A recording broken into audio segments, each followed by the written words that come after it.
Halo guys, balik lagi bersama Bang Theo di sini. Kali ini Bang Theo akan melanjutkan cerita Again the Sky Supreme. Buat kalian yang penasaran, langsung saja ya simak video kali ini. Oke guys, sebelum video dimulai ada Saweria dari Bang Syahdan ya. Donmin lunas. Oke Bang Syahdan, makasih sama-sama ya.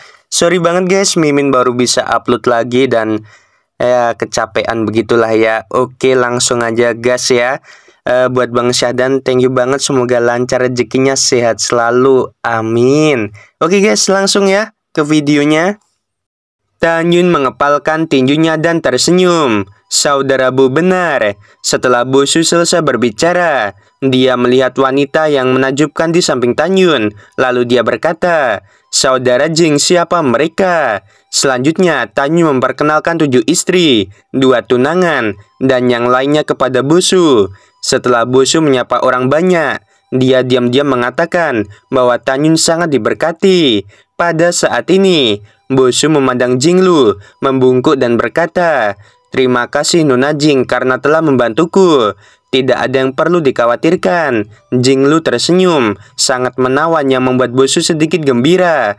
Jinglu mengerutkan kening. "Apakah kamu sudah cukup melihat?" "Aku sudah cukup melihat. Aku tidak bermaksud begitu." Ekspresi malu, jujur, dan tulus Bu Su membuat Jinglu geli. Pada saat ini, setelah Tanyun tersenyum, wajahnya menjadi lurus, dan dia bertanya, "Saudara Bai, siapa orang tadi? Mengapa mereka ingin menghabisimu, tetapi kamu membiarkan mereka hidup?" Bu Su menghela nafas dan berkata, "Seharusnya kakak tertuaku yang mengirim seseorang untuk menghabisiku. Keenam orang itu barusan juga menjadi prajurit. Ceritanya panjang. Jika memiliki kesempatan di masa depan untuk berbicara, maka akan aku ceritakan." Melihat Bu Su tidak ingin mengatakan apa-apa lagi, Tanyun tidak ingin bertanya lagi. Lagi pula, ini adalah masalah keluarga seseorang. Jika terlalu banyak bertanya, itu akan menjadi buruk. Bu Su membungkukkan tangannya kepada Tanyun dan berkata dengan sopan, "Saudara Jing, aku sedang terburu-buru dan aku harus segera kembali ke kamp militer. Mari kita ucapkan selamat tinggal hari ini. Kita tidak tahu kapan kita bisa bertemu, jaga dirimu." Tanyun mengangguk, mengepalkan tinjunya dan berkata, "Saudara Bai, kamu juga." Pada saat ini, Bai Su sepertinya memikirkan sesuatu dan bertanya, "Saudaraku, apakah kamu seorang bangsawan atau anggota istana para dewa?" Tanyun menggelengkan kepalanya. "Aku hanya orang biasa." Bu Su berkata, "Jika itu masalahnya, maka di masa depan kamu akan bergabung dengan kemiliteran setelah dipromosikan menjadi dewa surgawi. Pada saat itu, setelah kamu bergabung, aku akan memberitahu jenderal yang bertanggung jawab untuk mengalokasikan penugasan. Jenderal itu pasti akan menugaskanmu di bawah komandan Raja Dewa Bai Cheng. Jadi, kalau begitu kita bisa bertarung berdampingan." Mendengar itu, memberitahu Tanyun bahwa identitas Bu Su ini sama sekali tidak sederhana. Tanyun mengangguk. "Pada saat itu, aku akan melakukan apa yang kamu katakan." Setelah berbicara, Tanyun memandang Bu Su dan berkata lagi, "Saudara Bu, ada yang ingin aku tanyakan." "Saudaraku, tolong bicara." Bu Su tersenyum dan berkata, "Antara kamu dan aku tidak perlu sopan." Tanyun bertanya dengan santai, "Saudara Bu, aku mendengar bahwa dahulu kala Raja Dewa Bai Zongyong menjadi pemberontak dan mengkhianati Hongmeng Supreme. Apakah ini benar atau salah?" Mendengar ini, Bu Su membuang senyumnya, dan setelah lama terdiam dia berkata, "Ya, itu benar." Tapi setelah jeda, Bu Su melambaikan tangan kanannya dan memasang penghalang kedap suara. Namun, Bai Zongyong kemudian menyesalinya dan kemudian memilih untuk mati dalam pertempuran untuk menebus dosa-dosanya. Karena itu, sekarang Tuan Bai Cheng dikucilkan oleh Raja Dewa lainnya. Masalah ini diketahui oleh seluruh pasukan alam Dewa Hongmeng. Tanyun mengangguk dan berkata, "Jadi begitu, aku mendengar darimu sebelumnya bahwa Raja Dewa Bai Cheng adalah cucu dari Bai Yongzhong. Wajar jika Raja Dewa Bai Cheng tidak dihargai oleh Lingxia Tianjun." Bu Su menghela nafas dan berkata, "Saudara Jing, apakah kamu akan pergi juga?" "Ya, kita juga harus pergi dari sini." Tanyun mengangguk. Bu Su tersenyum dan berkata, Kalau begitu mari kita pergi bersama. Tanyun tersenyum dan mengangguk. Setelah itu, Tanyun dan yang lainnya meninggalkan alam dewa kuno bersama dengan Bosu dan muncul di dasar danau Qingyang Senshu. Setelah beberapa saat setelah semua orang terbang keluar dari danau Qingyang Senshu, Bosu dan Tanyun mengucapkan selamat tinggal. Tanyun bangkit dari danau, melewati lapisan awan, dan mendarat di puncak gunung Qingyang. Sensubing bertanya, "Suamiku, aku pikir identitas Bosu seharusnya lebih dari sekedar prajurit. Dia tidak sesederhana itu." Tanyun mengangguk dan berkata, "Namun aku pikir orang ini layak menjadi teman. Setelah kita dipromosikan menjadi dewa surgawi, kita akan bergabung dengan bawahan Raja Baicheng. Sekarang, mari kita pergi ke kota Qingyangfang dan menukar 3 rumput dewa dengan sumber daya. Kalau begitu, naik ranah secepat mungkin dan memasuki ranah dewa surgawi." Setelah itu, Tanyun dan yang lainnya terbang menuju gunung belakang Gunung Suci Qingyang. Kota Qingyangfang, meskipun merupakan kota persegi, mencangkup area yang luas, tetapi terlihat seperti kota dengan radius 6 juta mil. Satu langkah ke kota Qingyangfang yang menarik perhatian semua orang adalah deretan toko yang menutupi tanah dengan rapi. Di kota Fang, orang-orang dari semua jenis ras dewa berbondong-bondong. Tanyun melirik dan menemukan bahwa ada banyak dewa di pasar. Setelah Tanyun yang lainnya memasuki pasar, mereka segera menarik perhatian para dewa. Ada semburan diskusi yang bisa terdengar tanpa henti. "Wow, sangat indah. Ya, wanita gaun emas ini sangat cantik." Pada saat ini, para wanita memandang Sensubing, Senji, Ouyang Qianqian, dan Tessianer dan yang lainnya dengan rasa iri yang tak terselubung di mata mereka. Sebagai wanita, mereka harus mengakui bahwa Sensubing dan yang lainnya terlalu cantik.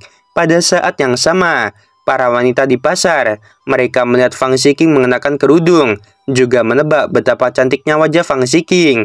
Ketika para wanita membicarakannya, para pria di kota Fang memandang Sensubing dan yang lainnya, lalu tiba-tiba menelan ludah. Para pria memandang Tanyun berjubah ungu di antara para wanita dan bertanya-tanya siapa anak ini. Mengapa ada begitu banyak keindahan di sekitarnya? Di antara pria-pria ini, hampir semuanya dewa surgawi, tetapi tidak ada dari mereka yang melangkah maju untuk menggoda wanita di samping Tanyun. Karena mereka melihat penampilan Tanyun yang luar biasa, mereka semua diam-diam berpikir, Tanyun pasti kaya, dan kemungkinan besar dia adalah seorang bangsawan, atau bahkan putra seorang raja dewa. Di kerumunan yang menonton, Tanyun dan gadis-gadis melewati jalan-jalan yang ramai, menutup telinga terhadap diskusi semua orang. Dalam perjalanan, Jinglu memberitahu Tanyun bahwa ada alun-alun di area pusat kota. Tujuan mendirikan alun-alun ini adalah untuk memungkinkan orang berdagang dengan bebas di sini. Setelah mendengar, Tanyun memutuskan untuk pergi dan mendirikan sebuah kios. Ketika Tanyun dan yang lainnya datang ke alun-alun, matahari sudah terbenam. Alun-alun kota Qingyang penuh dengan orang. Tanyun menemukan bahwa ada banyak orang yang menjual ular dewa bumi, dan harga setiap ular dewa bumi benar-benar dijual dengan harga setinggi langit. Harganya 1000 dewa begiok tingkat tinggi. Tanyun membawa gadis-gadis itu dan berjalan melewati keramaian dan hiruk pikuk di bawah pengawasan semua orang dan hendak menuju sudut utara. Tanyun yang berjalan di depan tiba-tiba menoleh dan kemudian matanya meledak karena marah. Dia melihat pemuda berjubah brokat ranah dewa surgawi tingkat 6 yang berkepala gendut, bertelinga besar, yang mengulurkan tangan untuk menyentuh dada Murong Sisi, tetapi buru-buru dihindari oleh Murong Sisi. Murong Sisi menampar pemuda berjubah brokat itu. "Gadis bau, kamu beraninya menampar tuan muda ini." Pemuda berjubah emas bangkit dari tanah, wajah kanannya bengkak. Pemuda itu mengangkat kepalanya dan meraung, "Habisi dia." Begitu kata-kata ini keluar, 8 dewa surgawi tingkat 9 turun dari langit dan berlutut di depan pemuda itu satu demi satu. Pada saat ini, orang-orang di sekitar Tanyun memandang pemuda berbaju brokat yang telah dipukuli oleh Murong Sisi. Seperti tikus yang melihat kucing, mereka semua melarikan diri. Puluhan ribu penonton memandang Murong Sisi dengan simpati di mata mereka dan berbisik, "Si cantik itu menderita kali ini. Ya, dia menampar tuan muda kedua dari keluarga Ma, yaitu Ma Bian." Iya, bukan hanya dia yang akan mati, tetapi orang-orang di sekitarnya juga akan mati. Mendengar bisikan semua orang, Tanyun mengerutkan kening. Murong Sisi menatap Tanyun dengan wajah pucat, dengan wajah penuh permintaan maaf. Giginya terbuka ringan, dan suara menyenangkan yang mengandung ketakutan terdengar. Tanyun, maafkan aku menyebabkan masalah untukmu. Jangan bilang minta maaf. Tanyun tersenyum sedikit. Ini pertarungan yang bagus, tapi terlalu mudah untuk mengalahkannya. Mendengar ini, wajah Mabian bergetar dan gemetar, dan hidungnya bengkok. Dia menatap Tanyun. Apa yang baru saja kamu katakan? Tanyun menyimpitkan matanya. Mabian berteriak dengan marah. Tuan muda ini baru saja tiba di sini, dan aku dipukuli oleh wanita jalang bau. Mendengarkan pihak lain mempermalukan gurunya sebagai wanita jalang bau, Si Hong Xiao dan Gong Sun Roxy menatap Mabian dan berkata serempak, "Babi gemuk yang mati, biarkan aku membersihkan mulutmu." Babi gemuk yang mati. Kalian berdua pelacur kecil benar-benar mengatakan bahwa tuan muda ini adalah babi gemuk yang mati. Pada saat ini, paru-paru Mabian meledak karena marah dan berkata dengan tajam, "Tuan muda ini mengatakan kepada kalian bahwa kalian akan mati." Dalam hidupnya, Mabian paling membenci ketika orang lain mengatakan dia adalah babi gemuk yang mati. Dia tidak menyangka bahwa dia akan dipukuli dan dipermalukan oleh orang lain di sini. Raut wajah Mabian ganas. Dia menunjuk ke arah Murong Sisi dan berkata dengan senyum muram, "Suatu kehormatan bagi tuan muda ini untuk menyentuhmu." Segera dia menunjuk Gong Sun Roxy dan Si Hong Xiao dan berkata dengan senyum jahat, "Kalian berdua cantik. Aku akan menangkap kalian nanti, dan aku akan menyiksa kalian malam ini." Setelah berbicara, Mabian menghadap ke 8 lelaki tua yang berlutut di tanah, lalu memerintahkan, "Bangunlah, bawahan patuh." 8 lelaki tua itu bangkit. Dengan seringan di wajahnya, Mabian menunjuk Tanyun dan berkata, "Habisi dia dan tangkap semua wanitanya." Bawahan patuh. 8 lelaki tua itu menerima perintah, dan ketika mereka akan mulai, tiba-tiba sebuah teriakan dingin meledak dari alun-alun. "Hentikan mereka semua!" Detik berikutnya, seorang pria muda berjubah putih terbang di atas alun-alun dan mendarat di depan Tanyun. Klan Dewa Rubah Salju. Tanyun memandang pemuda berjubah putih dengan telinga rubah tegak, mengerutkan kening, dan menemukan bahwa pemuda itu adalah semi suci tingkat 4. Segera setelah itu, ada ledakan kegelisahan di kerumunan penonton. Ratusan prajurit klan Dewa Rubah Salju dipersenjatai dengan tombak surgawi, datang dengan agresif. Ratusan prajurit menghadap pemuda berjubah putih, berlutut dengan satu lutut, dan berkata dengan hormat, "Kami memberi hormat pada wakil jenderal kota." Betul sekali. Pemuda berjubah putih adalah letnan yang melindungi kota King Nyangfang. Dia Li Yuan. Li Yuan melirik dengan dingin ke arah Tanyun dan Mabian. Matanya tertuju pada Mabian. "Tuan muda kedua Ma, ini adalah tempat di bawah kekuasaan klan Dewa Suehu. Apa kamu ingin bertarung secara pribadi di sini tanpa persetujuan dari letnan ini?" Mabian tersenyum sedikit, mengepalkan tinjunya dan berkata, "Letnan Jenderal Li, bisakah aku berbicara denganmu?" Saat Li Yuan berbicara, dia mendekati Mabian. Mabian melambaikan tangan kanannya, dan setelah memasang penghalang kedap suara, dia membalik tangan kanannya, dan sebuah cincin dewa muncul di tangannya. Mabian menyerahkan cincin dewa itu kepada Li Yuan dan berkata sambil tersenyum, "Letnan Jenderal Li, di sana ada 100.000 giok dewa tingkat tinggi di dalamnya. Untuk sesaat, bagaimana kalau kamu berpura-pura tidak melihat kejadian ini?" Li Yuan menerima cincin itu sambil tersenyum. Ya, tapi kamu harus berjanji pada letnan satu hal. Tolong bicara," kata Mabian. Li Yuan menoleh ke belakang dan melihat kecantikan cekung dan cembung di samping Tanyun. Segera dia tersenyum jahat. "Setelah kamu menghabisi pria itu, aku tertarik pada wanita lain. Aku hanya menginginkan gadis berambut putih itu." Gadis berambut putih di mulut Li Yuan secara alami adalah Nanggung Yukin. "Baiklah, tidak masalah," Mabian tersenyum. Setelah itu, Li Yuan melangkah keluar dari penghalang kedap suara dan melambai pada ratusan prajurit. "Ayo pergi." "Baik, Wakil Jenderal." Ratusan prajurit mengikuti Li Yuan dan meninggalkan alun-alun. Melihat adegan ini, Tanyun tidak bisa berhenti mencibir di dalam hatinya. Pada saat ini, Mabian melangkah maju dan menatap Tanyun. Mata Tanyun tiba-tiba menjadi dingin, memikirkan apa yang baru saja dikatakan Mabian mempermalukan Roxy dan Xiao. Niat membunuh menyebar di hatinya. Mabian melambaikan tangannya pada 8 dewa surgawi tingkat 9 di belakangnya. Habisi dia dan tangkap semua wanita. Baik Tuan Muda. Setelah 8 laki tua itu menjawab, mata mereka berkilat tajam. Mereka naik ke langit, menyerang Tanyun, Ouyang Duantian, Guan Xuankong, Guan Xuan Kui, Wuxing Shangsen, Huang Fuguchong, Tianlo dan Wei Kuan. Xiao Lu habisi mereka semua. Tanyun berkata dengan sungguh-sungguh, "Baik kakak." Ketika suara yang menyenangkan terdengar, adegan berikutnya mengejutkan semua orang yang hadir, terutama Mabian yang gemetar ketakutan.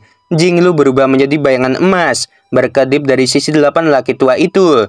5 jari tangan kanan berubah menjadi cakar, dengan semburan darah menebas leher 8 laki tua. Sebelum 8 laki tua itu bisa berteriak, tubuh mereka jatuh ke tanah. Sebelum roh 8 laki tua itu terbang keluar dari pikirannya, Jinglu tiba-tiba menjentik dan segera 8 kekuatan suci dengan darah menembus alis dari 8 tubuh. Pada titik ini, 8 dewa surgawi tingkat 9 yang bermartabat telah benar-benar mati. Melihat pemandangan itu, Mabian sangat ketakutan sehingga kakinya gemetar dan dia duduk di tanah. Kemudian, menahan rasa takut di hatinya, dia naik ke langit sambil berlari untuk hidupnya. Dia berteriak, "Letnan Jenderali, datang dan selamatkan aku." Tanyun menginjak tanah dengan kedua kakinya dan dalam sekejap mata dia bergegas ke langit. Tangan kanannya menjulur dan dia meraih pergelangan kaki kiri Mabian. Tanyun menukik ke bawah di tengah turbulensi kekosongan, mengayunkan tangan kanannya dan melemparkan Mabian dengan keras ke tanah. Oke guys, video kali ini sampai di sini dulu. Kita bakal lanjut di next episode. Kalau di episode ini ada kata-kata yang agak keliru, mohon maaf ya teman-teman, masih ngantuk gini. Oke, ditunggu aja episode selanjutnya. Mimin bakal upload lagi. Kemarin dah libur agak panjang ya, jadi harus upload lagi nih teman-teman. Oke, sebelum video berakhir, Mimin mau bilang sungguh membagongkan. Terima kasih.